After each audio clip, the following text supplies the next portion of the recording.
Good morning. Welcome to your Friday devotion and welcome to 2026. Can you believe it? A new year's begun, and many people will say, have a prosperous new year. We hear that a lot. And we all want to be prosperous. We all want to be able to take care of our families, be able to take care of ourselves, plan for our retirement. But money can also be a destructive force. Greed can destroy us. And so today I'm going to share with you, we're doing folktales, and I'm going to share with you one called the Soul Taker. And it's a traditional Armenian folktale. So let's get started. 3 sisters lived in the hills. They were kind and generous people of deep faith. One day they were digging in the backyard of their home and uncovered a large box. They opened it up and discovered it was full of gold. All 3 began to scream, "Beware the soul taker! Whatever will we do?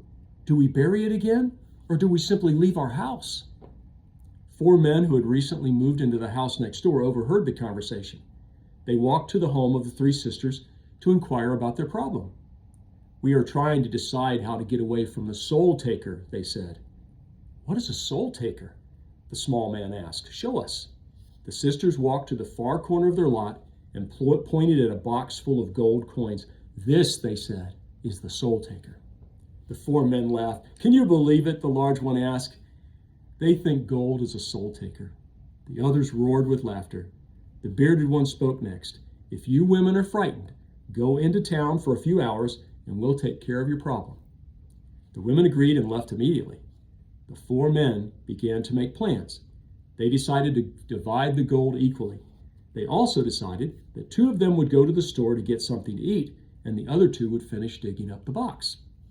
The 2 men who stayed to work agreed that things would be much better if they were able to split the gold 2 ways. They made plans to ambush and kill the other 2 men when they returned and bury them in the hole where the box was found. Meanwhile, the 2 men who went to buy food also decided to divide the gold. "We'll poison the food," they said. "When the other 2 die, we'll bury them in the hole made by the box." When they returned from the store, the men who stayed home ambushed and killed their companions. Before they buried the corpses, they decided to eat the food while it was still fresh.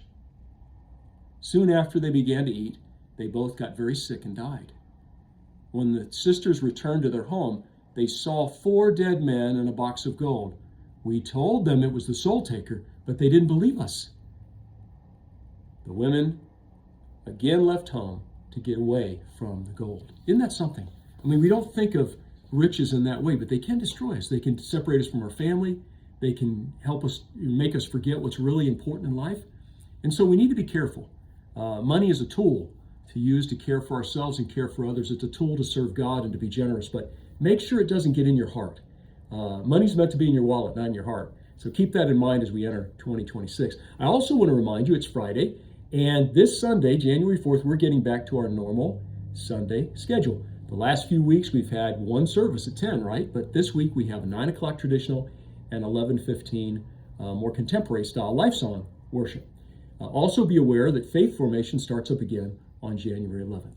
I hope you had a wonderful Christmas celebration with those you love and that your 2026 is full of blessing and joy.